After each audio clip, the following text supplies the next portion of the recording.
ፈንቅል ኤሪ ሚዲያ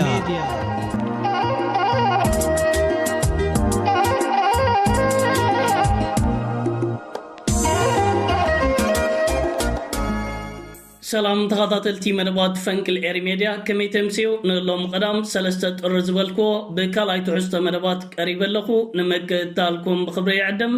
ሰናይ መገታል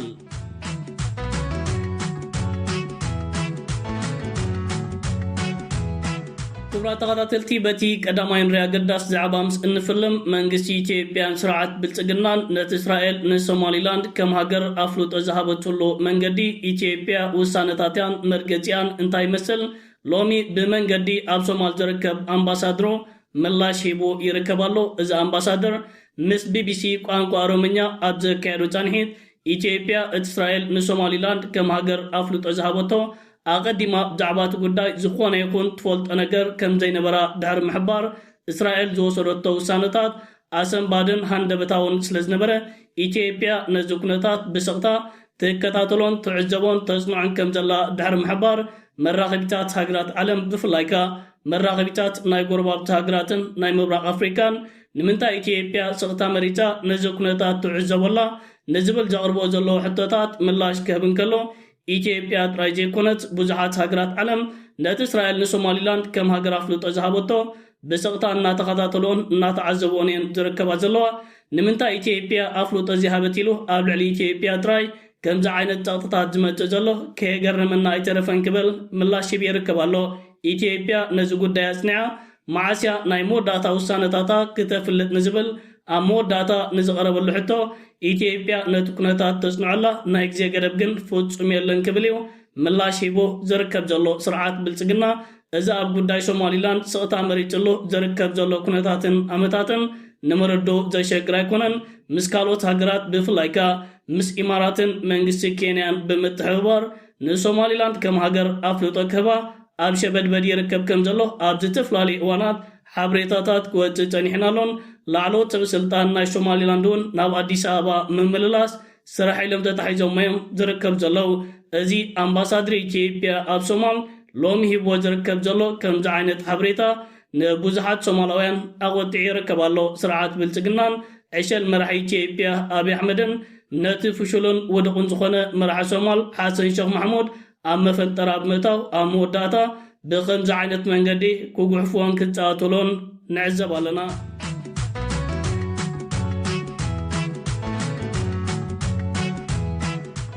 كبرات تغطاتلتي نابتي كالاي نوري زعبا مس انسجر لعلواي وتهدراو عزازي ناي سرعات بلتقنا بحرن افدق بحرن كابانا تسريقون بمدنقار زتوسده قدن كنمولسينا نزبحري سراويت ناي إثيوبيا تراي كونن كمولسو نفس وكف إثيوبياوي أمملاس زبحري كساتف لزلو نفس وكف إثيوبياوي تلعال زبل تاوعيتات كقرب تمالي أمر راقبيتات تغطاتينا تعزيمنا نركبالنا إذا علواي وتهدراو عزازي تشمج ميتشو زتبهله أب حد أقطامي ترغيبيو بخمس عينت من قدن فقراتاتن حزبي إثيوبيا نوكيناتن وروكيناتن نبحر كلعل كمز عينت قوسقوسات زكايدو لزلو وتهدراو عزازي كالو سبسلطان نايسرعات بلصقنا نزحلفه كلتا عمتات حزبي إثيوبيا نبحرن أفدق بحرن كلعل زوربلو تعويتات كساب حجي كابز بي إثيوبيا تمام زنيو توهيبون دركب زلو ازو تهدراو عزازي سراويت راي كونن كمولسو مبال ناب حزب قريبو زركب زلو تعويتات كابز بي إثيوبيا توهيبون دركب زلو አሉ ታዊ ምላሽን ተማም እዝነን ከሳብ ክንደ ያግል ጽበት ፈጥየሩሎም ይርከብ ምህላው ካብ ጻውዒቶም ክትፈልጥን ክትረዳን ኣይትሽገርን ሚኒስተር ጉዳያት ወጻኢ ኢትዮጵያውን ኣብ ዝሓለፈ መዓልታት ኢትዮጵያ ባሕርን ኣፍደገ ባሕርን ካብ ዝብል ዲፕሎማስን ካልእ ነገራትን ወጻ ኣባይታ ተግባራዊ ክትገብራ ክብል ዘገርም መግለጺታት ሂቡ ምንባሮ ዝዝከሪው እዚ ሕጂ ወተሃደራውን ኣዘሲ ናይ ስርዓት ብልጽግና ሰበስልጣን ናይ ተሃገርን መራኸቢታትን ኣብ ልዕሊ ህዝብን መንግስትን ኤርትራ ዘካይድዎ ዘለው ከምዚ ዓይነት ዓቕሊ ጽበታዊ ዝኾነ ፕሮፓጋንዳን መናፍሕን እቲ ንክልተ ዓመታት ዘካይድዎ ዝተፈላለዩ ምንቅስቓስ ኣባይታ ክሰርሓሎም ከም ዘይክእል ምስ ፈለጡን ምስ ተረድኡን እዮም ንህዝቢ ኢትዮጵያ ናብ ባሕርን ኣብ ደገ ባሕርን ንብገስ ኣለና ኩናት ክንከፍቲና ስለዚ ተዳሎ ንስኻውን ናብቱ ኩናት ተጸንበር ዝብል ደወላት እናደወሉ ዝርከብ ዘለው እንተ ህዝቢ ኢትዮጵያ ግን እቲ ተካይድዎ ዘለኹም ዕቡድ ምንቅስቓስ ኣይምልከተንን እዩ ዝዓይነቱ ጸማም ዝንመሃብ ቀጺሎ ይርከብ ኣሎ።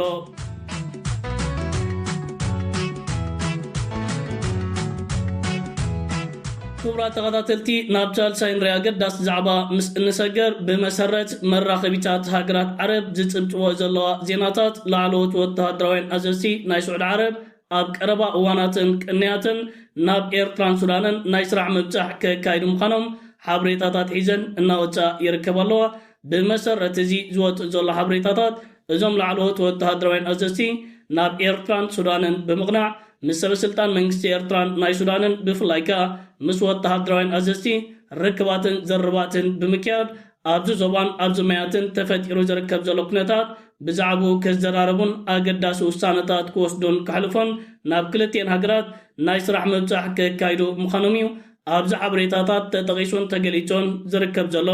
ኣብዚ ዝሓለፈ ቅንያት ኮር ፕረዚደንት ኢሳያስ አፈወርቂ ናብ ግብፅን ሱዳንን ስዑድ ዓረብን ናይ ስራሕ ምብፃሕ ከካይድን ከሎ ፕረዚደንት ላላዊ ባይቶ ሱዳን ዓብዱልፋታሕ አልቡርሃኑን ናብ ግብፂ ከምኡውን ስዑድ ዓረብ ናይ ስራሕ ምብፃሕ ኣካይዱ ምንባሩ ዝዝከር እዩ። ኣርባዕተን ሃገራት ነዚ ብዞባን ማያትን ተፈጢሩ ዝርከብ ዘሎ ኩነታት ንምርግኦን ንምፍትሖን ሚዛናዊ ሓይሊ ንምፍጣርን ኪዳን እናመስረታ ይርከባ ከም ዘለዋ እውን ዝተፈላለዩ ፀብፀባት ክሕብሩ ቀኒዮምን ኣለውን። እዚ ሕጂ ላዕለዎት ወተሃደራውያን ኣዘዝቲ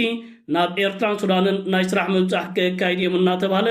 ዝወፅኡ ዘሎ ዜናታት መቐፀልታን ናይቲ ዝዘረብ ዘሎ ጉዳይካ ተግባራዊ ንክኸውን ዝለዓለ ተኽእሎታት ኣሎ። ኤርትራና ኣብ ዞባ ቀርኒ ኣፍሪካን ማያት ቅሕ ባሕርን ንዝፍጠር ሽግራት ቀንዲ መፍትሒት ሃገር ብምዃን ሕጂ እውን ነዚ ጉዳይ እናቐለሶት እያ ትርከብ ዘላ።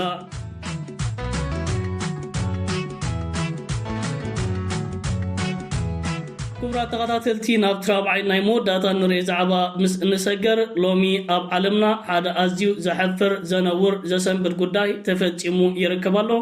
መንግስቲ ኣሜሪካ ንፕረዚደንት ቬንዙዋላ ኒኮላስ ማዱሮ ካብ መንበሪ ቤቱ ንዑ ንሰበይትን ኣሲሩ ናብ ኣሜሪካ ኒውዮርክ ኣሰጋጊርዎ ይርከብ ከም ዘሎ ብወጋዕ ሓበሬታታት ይዘርግሕ ኣሎ። ፕረዚደንት ኣሜሪካ ዶናልድ ትራምፕ ናይቲ ሃገር ሰራዊት ኣብ ልዕሊ ቬንዙዋላ ዕውት ዝኾነ መጥቃዕትታት ምክያድ ንፕረዚደንት ቬንዙዋላ ካብ ሃገሩን ካብ መሬቶን ብነፋሪት ጽዒኖም ናብ ካልእ ሃገር ከም ዘሰጋግርዎ ኣብ ገጻት ኤክስ ወይ ከዓ ትዊተር ወግዓዊ ሓበሬታታት ኣስፊሩ ይርከብ ኣሎ። ነፈርቲ ኩናት ኣሜሪካ ኣብ ዝተፈላለዩ ከተማታት ናይ ቬንዙዋላ ብፍላይ ከዓ ኣብ ርእሰ ከተማ ናብ መሬት ቀሪበን ደብዳባት ከካይዳን ዕላማታትን ከሃርማን ቪድዮታት እናተዘርግሐ ይርከብ ኣሎ። እዚ ከዓ ዓለም ብሕጊ ጫካ ትምራሕ ከም ዘላ ካብዚ ኩነታት ክትፈልጥን ክትርዳእን ኣይትሽገርን። መንግስቲ ኣሜሪካን ፕረዚደንት ናይቲ ሃገር ዶናልድ ትራምፕን ነታ ብነዳዲ ኣብ ዓለም ኣብ ቀዳማይ ደረጃ ትስራዕ ቬንዙዋላ ሃብታን ነዳዲኣን ካብ ኣሜሪካ ዝሰረቐቶ ስለ ዝኾነት ቬንዙዋላ ናብ ኣሜሪካ ክትመልስ ኣለዋ። ነዚ ክትገበር ዘይትኽእል እንተኮይና ግን መንግስቲ ኣሜሪካ ብሓይሊ ነቲ ዘሎ ነዳድን ካልእ ነገራትን ክወስዶ ይክብል ብተደጋጋሚ እዋናት ክፈክር ድሕሪ ምጽናሕ እዩ። ሎም ለይቲ ከምዚ ዓይነት ውሳነታት ምውሳድ ንፕረዚደንት ናይቲ ሃገርን በዓልቲ ቤቶን ናብ ኣሜሪካ ሰጋጊርዎም ዝርከብ ዘሎ ዝተፈላለዩ ሰበስልጣን ናይ መንግስቲ ኣሜሪካ ድሒሮም ይገልጽዎ ከም ዘሎ ፕረዚደንት ቬንዙዋላ ኒኮላስ ማዱሮን በዓልቲ ቤቶን ኣብ ኒውዮርክ ኣብ ዝርከብ ቤት ፍርዲ ቀሪቦም ብገበን ምስግጋር ዕፃ ፋርስን ካልእ ነገራትን ክሕተቱ ምዃኖም ዝርዝራዊ ሓበሬታታት ይወፅእ ኣሎ። መራሕቲ ናይ ደቡብ ኣሜሪካ እዚ ኣብ ልዕሊ ቬንዙዋላ ተፈፂሙ ዝርከብ ዘሎ ከምዚ ዓይነት መጥቃዕትታት ድሕሪ ምኹናን ማሕበረሰብ ዓለም ውድብ ሕቡራት ሃገራት ባይቶ ፀጥታ ውድብ ሕቡራት ሃገራት ህፁፅ ኣኼባታት ከካይዱ ፃውዒታት ቀሪቡ ይርከብ ኣሎ። ኒኮላስ ማዱሮ ቅድሚ ብመንግስቲ ኣሜሪካ ኣብ ትሕቲ ቀይዲ ምእታውን ኣብቲ ሃገር መጥቃዕትታት ምክያዱን ምስ ላዕለዎት ልኡኻት ናይ መንግስቲ ቻይና ርክባት እናካየደ ኣብ ማሕበራዊ መራኸቢታት ሓበሬታታት ተዘርጊሑ ነይሩ። ኣብ ቬንዙዋላ ኣብዚ ሕጂ እዋን በቲ ኣሜሪካ ዘካየደቶ መጥቃዕትታት ኣብ ዝተፈላለየ ትሕተ ቅርፅን ወተሃደራዊ ማዕስከራትን ሃልሃልታ እናተረኣየ ይርከብ ኣሎ። ሰራዊት ናይቲ ሃገር ናብ ጎደናታት ምውፃእ ነቲ ኩነታት ኣብ ትሕቲ ቁፅጥር ንምእታው ሓያል ምንቅስቃስ የካይድ ኣሎ። ምክትል ፕረዚደንት ናይቲ ሃገር ጓል ኣንስተይቲ ዝኾነት ከዓ ነታ ሃገር ክትመርሓ ምዃና ሚኒስትሪ ምክልኻል ናይቲ ሃገር ወግዓዊ ሓበሬታታት ንህዝቢ ዘርጊሕ ይርከብ ኣሎ። እቲ ኣዝዩ ዝገርም ጉዳይ ነፈርቲ ኩናት ኣሜሪካ ከምዚ ዓይነት መጥቃዕትታት እናካየዳ ካብ ሰራዊትን ምክልኻልን ቬንዙዌላ ዝኾነ ይኹን ተቃውሞታት ዘይተራእዩ ምዃኑ ኣሜሪካ ኣቐዲማ ንላዕለዎት ወተሃደራውያን ኣዘዝቲ ናይቲ ሃገርን ካልኦት ሰብ ስልጣንን ምስኣ ክተሓወሩ ምግባር ከም ዘሰለመቶምን ካልእ ሓበሬታታት ይወፅእ ኣሎ። በዚ ኮይኑ በቲ ግን ፕረዚደንት ኣሜሪካ ዶናልድ ትራምፕ ነዚ ንዝሓለፈ 2 ወርሕ ክፍክሮ ዝቐነየ ጉዳይ ንኒኮላስ ማዱሮ ካብ መንበሪ ቤቱን መሬት ሃገሩን ማሪኹ ብከምዚ ዓይነት መንገዲ ናብ ኣሜሪካ ሰጋጊርዎ ይርከብ ኣሎ። ሓያል ሃገር ኣብ ልዕሊ ካልእ ሃገር ድሌታ ክትገብር ኣብ ታሪክ ዓለም ሕጂ ጥራይ ዘጋጠመ ይኮነን። ኣሜሪካ ኣብ ኢራቅን ካልኦት ሃገራትን ከምዚ ዓይነት ኩነታት ፈፂማ ምንባራ ዝዝከር እዩ። እዚ ኸ ዓለም ብሕጊ ጫካ እናተመርሐት ናብ ካልእ ሓደገኛ ኩነታት ተመርሕ ከም ዘላ ካብዚ ዝዓቢ ምስክርነት የለን። ብወገን መንግስቲ ቻይና ይኹን ሩስያ ካልኦት ሓያላት ሃገራት ዓለምን ነዚ ኣሜሪካ ወሲዳቶ ትርከብ ዘላ ውሳነታትን ስጉምታትን ዝኾነ ይኹን ዝተዋህበ መግለፂታት የለን።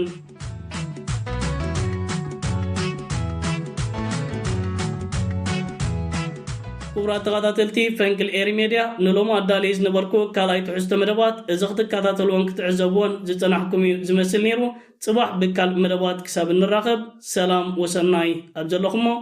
ብሩኹም ሸደቅሬ